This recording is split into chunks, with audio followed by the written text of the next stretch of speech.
Hola! Your train vacation to Europe starts from rupees 99,999 only with GT Holidays, South India's #1 travel brand. என்னங்க எல்லா ஆட்சியிலையும் நடக்கிறது தான் பிரச்சனையா இருக்கு. இந்த ஆட்சி இல்லை, எல்லா ஆட்சியிலையும் காலாகாலமாக நடந்துக்கிட்டே இருக்குங்கிற ஆதங்கத்தில் தான் அந்த படமே பண்ண முடிவெடுக்கும். இல்லை திமுகவுக்கு எதிராக இதில் இல்லை எதுவும் சீன் இல்லைங்கிறீங்களா? இல்லை அதிமுகவுக்கு எதிராக சீன் இருக்குங்கிறீங்க. நான் கேட்குற கேள்வினா திமுகவுக்கு எதிராக இதில் காட்சி இருக்கா இல்லையா? நாசுக்கா இல்லைங்க, பொலேர்னு சொல்லியிருக்கேங்க. திமுகவுக்கு எதிராக நான் பொலேர்னு சொல்லியிருக்கேன். ஒரு கட்சியும் இல்லைங்க. நீங்கள் பார்த்தீங்கன்னா நாம் தமிழர் சீமானையும் நான் கிண்டல் அடிக்க தான் செஞ்சுருக்கேன். எங்கே மட்டும் தட்டி இருக்கேன்? எந்த இடத்துல மட்டும் தட்டி இருக்கேன்? தூக்கி பிடிக்கிறேன். தூக்கி பிடி எங்கே தூக்கி பிடிக்கிறேன்? ஆமாம், எங்கே நடக்குதா? நடக்கிற பிரசிடென்ட்ல தான் வரிசையை அடிக்கிருக்கேன். அவங்க எல்லாம் இன்னைக்கு கரண்ட் பிரசிடென்ட்டுங்க. ஒரு நொடியில ஒரு உத்தரவுல மாற போற விஷயத்தை ஏன் இவ்வளவு நாள் அதே மாதிரி வச்சிருக்கீங்க? இல்ல இல்ல இல்ல, அதுதான் தனபால் சாருக்கு அந்த மாதிரிலாம் இல்லை. தனபால் சாருக்கு அந்த மாதிரிலாம் கொடுமை நடந்ததுனால தான் அவர் சபாநாயகர் ஆக்கப்பட்டார். இப்போ விஜய் சார் சம்மந்தப்பட்ட வசனம் ஒன்று வருது படத்தில் அப்படின்னா, பிரசிடென்ட் ஆகிறதுக்கு முன்னால் வரைக்கும் ஓகே, பிரசிடென்ட் ஆனதுக்கு அப்புறம் எனக்கு எதுக்கு அழுகு சட்டை கொடுக்குற அப்படின்னு தான் கேட்டார். அப்போ தான் பல பிரசிடென்ட்களை நான் அவர் காமிச்சேன்.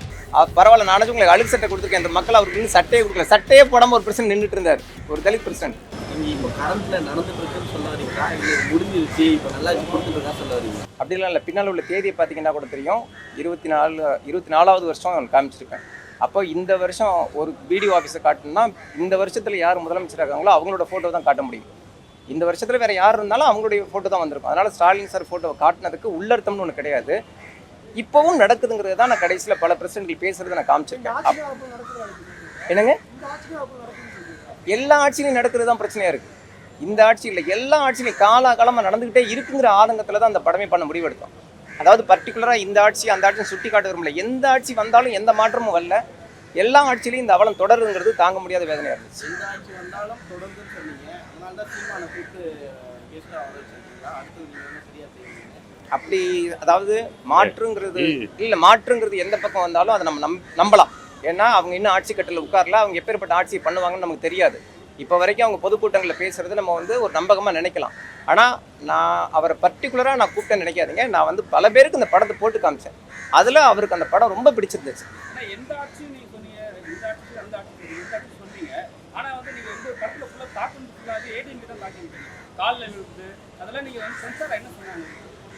இல்லைங்க, காலில் நக்கி போட்டுருக்கீங்க. அப்படி ஒரு பத்திரிகையாளர் பார்த்துருப்பீங்க. ஆனால் நம்ம ஒரு படத்தில் எடுக்கும்போது பண்ணலாமா? இல்லை திமுகவுக்கு எதிராக இதில் இல்லை எதுவும் சீன் இல்லைங்கிறீங்களா? இல்லை அதிமுகவுக்கு எதிராக சீன் இருக்குங்கிறீங்க. நான் கேட்குற கேள்வினா திமுகவுக்கு எதிராக இல்லை காட்சி இருக்கா இல்லையா? நாசுக்கா இல்லைங்க, பொலேர்னு சொல்லியிருக்கேங்க. திமுகவுக்கு எதிராக நான் பொலேர்னு சொல்லியிருக்கேன். ஒரு கட்சியும் இல்லைங்க. நீங்கள் பார்த்தீங்கன்னா நாம் தமிழர் சீமானையும் நான் கிண்டல் அடிக்க தான் செஞ்சுருக்கேன்.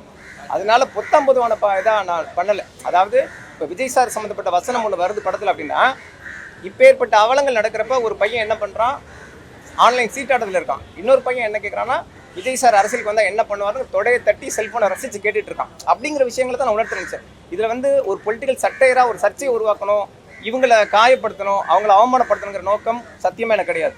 ஆனால் நம்மளை சுற்றி நடக்கிற அரசியல் இருக்குல்ல, அப்பேற்பட்ட அரசியல் நடக்கிறப்ப நம்மளுடைய சிந்தனையை எந்த பக்கம் போக விட்டுக்கிட்டு இருக்கோம் இருக்குல்ல, அதை சுட்டி காட்ட தான் எடுத்தேன். மற்றபடி அதிமுக மேலே எனக்கு அப்படிலாம் கிடையாதுங்க. அப்படி பார்த்தீங்கன்னா ஜெயலலிதாவின் உயிர் தோழி சின்னம்மா அவர்கள் எனக்கு நல்ல நண்பர். பல இடங்களில் அவங்களும் தான் அதில் கொஞ்சம் அந்த அரசியலையும் நான் சொல்லியிருக்கேன். அதனால சொல்கிறேன், பாரபட்சம் பார்க்கல. பர்டிகுலராக அவங்களை தாக்கணும் அப்படிங்கிறது உள்நோக்கம் கண்டிப்பாக கிடையாது.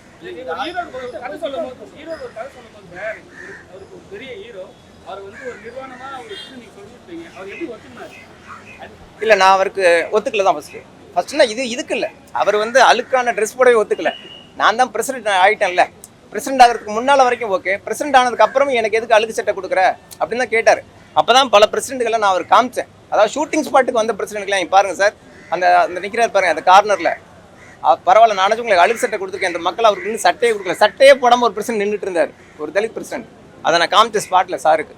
அந்த மாதிரி ஒவ்வொருத்தர் அடைஞ்ச துயரங்களையும் ஒவ்வொரு பிரசிடென்ட்களுக்கு ஏற்பட்ட பிரச்சனைகளையும் இந்த மாதிரி ஆதிக்க வெறியில் உள்ளவங்க என்னெல்லாம் செய்கிறாங்கங்கிறதையும் ஷூட்டிங் முடிய அவர் சொல்லிகிட்டே இருப்பேன். அவர் மனசுக்குள்ளே நான் கடத்தினேன்னா தான் அவருடைய உடல் வெளிப்பாடாக நான் கொண்டு வர முடியும். அப்படி இருக்கிறப்போ அந்த நிர்வாண காட்சிக்கு அவர் ஒத்துக்கிட்டார். நிர்வாண காட்சிக்கு ஒத்துக்கிட்டார். நீங்கள் சொல்றீங்க ஒரு கழிவறையில் பிடிச்சு தள்ளுவாங்க, அது உண்மையான கழிவறை, பொதுமக்கள் பயன்படுத்துகிற கழிவறை. அந்த கழிவறையில் பிடிச்சு தரப்போ செட்டு போட்டதெல்லாம் எதுவுமே கிடையாது.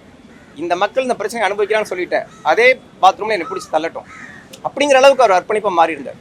ஒரு சமூகத்தை தூக்கி பிடிக்க மற்ற சமூகங்களை மட்டம் தட்டாம உங்களால படம் எடுக்க முடியாது. எங்கே மட்டம் தட்டி இருக்கேன்? எந்த இடத்துல மட்டம் தட்டி இருக்கேன்? சமூகம் நீங்க சொல்லல. ஆனா வந்து ஒரு சமூகத்தை தூக்கி பிடிக்கிறீங்க, மற்ற சமூகங்களை தூக்கி பிடிக்கிறேன். சமூகம்னு சொல்லாமலே எங்க தூக்கி பிடிக்கிறேன்? ஒரு சமூகத்தை தூக்கி பிடிக்கிறேங்கிறீங்களா? எங்க தூக்கி பிடிக்கிறேன்னா? எந்த சமுதாயத்தையும் தூக்கியும் பிடிக்கல, இறக்கியும் பிடிக்கலண்ணா. என்ன சார்?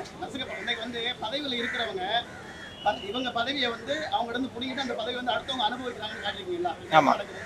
எங்க நடக்குதா? எங்க நடக்குது? நடக்கிற பிரசிடென்ட்ல தான் வரிசையை அடிக்கிருக்கேன். அவங்க எல்லாம் இன்னைக்கு கரண்ட் பிரசிடென்ட்ங்க. பிரசிடென்ட் அவங்க அந்த ஊரு பேரு மாவட்டம் வரைக்கும் போட்டிருக்கேன். அந்த மாதிரி இல்ல, நான் காமிச்சது 6 பிரசிடென்ட் 150 பிரசிடென்ட்ல காட்ட நான் ரெடியா இருக்கேன். அதனாலதான் உங்கள்ட்ட முகப்பிலே போட்டேன். இப்ப ஏற்பட்ட அவலம் இந்த காலத்துலயும் நடக்குதான் நீங்க கேட்டீங்கன்னா உங்களை கையை பிடிச்சி அடிச்சு போய் காட்ட தயார்னு போட்டது சும்மா வார்த்தைக்கான போர்டு கிடையாது.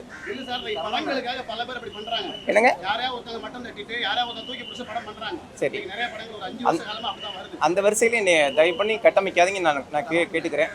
நிச்சயமா அந்த நோக்கம் கிடையாது. அது மாதிரி தாக்கத்தை ஏற்படுத்துற மாதிரி தான் இருக்கு. நிச்சயமா கிடையாதுண்ணே. அப்படி ஒரு உள்ளர்த்தம் நீங்க கற்பிச்சீங்கன்னா அதுக்கு நான் என்ன பதில் சொல்லணும்னு தெரியாது.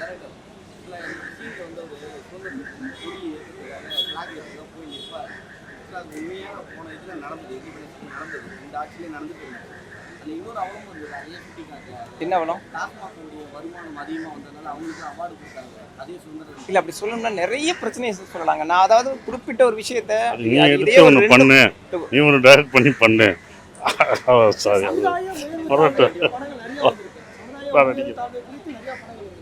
ஆனா அதிகாரத்தில் இருக்கக்கூடிய அடக்கப்படுறாங்கன்றத ஒரு டிப்பிக்கலான ஒரு விஷயத்தை நீங்க கையில் எடுத்து பண்ணிருக்கீங்க. எப்படி தோணுச்சு? இல்லை, நான் என்ன சொன்னா, ஒரு இடஒதுக்கீடுங்கிறது எதுக்குங்க?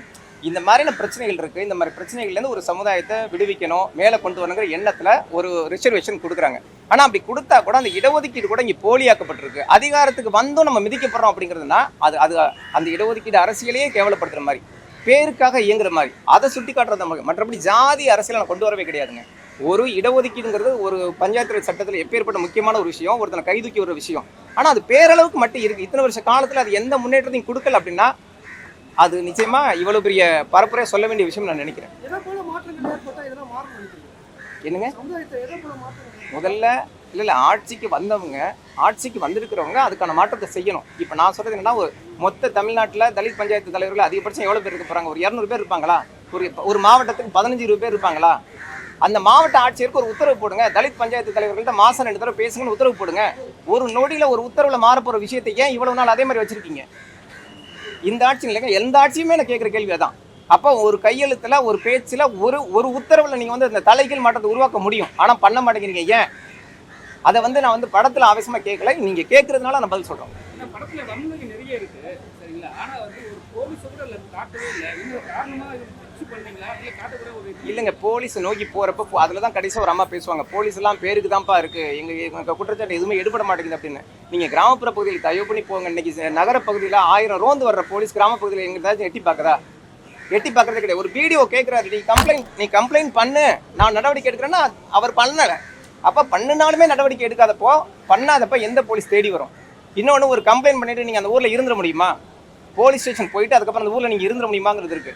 இன்னொன்று, அதனால தான் சொல்கிறேன், தோப்புக்குடிகளோட வாழ்க்கை, பிற நிலத்தை சார்ந்து வாழ்கிற வாழ்க்கைங்கிறது நம்ம மனசில் பட்டதெல்லாம் செய்ய முடியாது. இப்போ நான் துணிஞ்சு வெளில போனோன்னா எங்கள் அப்பா என்னை கை பிடிச்சி இழுத்துருவார், வீட்டில் உட்காருன்னு சொல்லிடுவார். அதனால தான் அது பட்ட காட்சியில் நான் வைக்கல.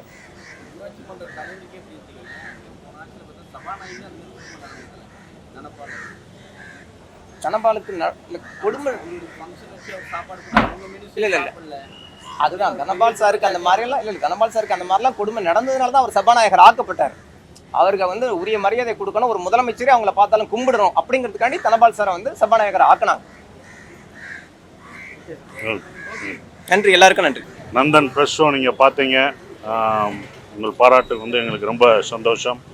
நான் இந்த படத்தில் நடித்தது ஒரு நாள் சொல்லிகிட்டே இருந்திருப்போம், அந்த கேரக்டராக மாறி இருக்கோம் அப்படின்லாம் சொன்னோம். எனக்கு இது புது அனுபவமாக இருந்தது. இந்த படம் என்னை பொறுத்த வரைக்கும் நான் அப்போ சொல்கிறது தான், இது வந்து ஒரு பதிவாக தான் நான் பார்க்குறேன். அது இயக்குனர் சரவணன் என்ன நடக்குமோ அது அப்படியே தான், எதையும் மிகைப்படுத்தாமல் அப்படியே இந்த கதையை அப்படியே கொண்டு வந்தது தான் இது. எல்லாம் கேட்ட மாதிரி எப்படி திருப்பி அடிப்பேன் கிளைமேக்ஸில் தான் அந்த இதே சொல்கிற ஒரு விஷயமா இருக்குது.